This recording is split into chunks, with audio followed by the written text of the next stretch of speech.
तुम सबको इस दावत में शरीक बहुत मेहमानों का ख्याल रखना है। बहुत खास मेहमान आ रहे हैं और आज जुमेरात का दिन है, बहुत ख़ास दिन है।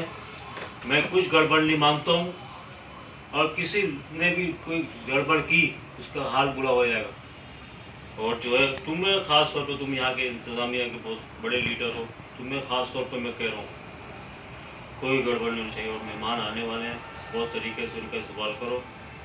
और मैं जो हूँ आने वाले, वो बादशाह साहब आ गए, फोटो पीछे हो थोड़ा।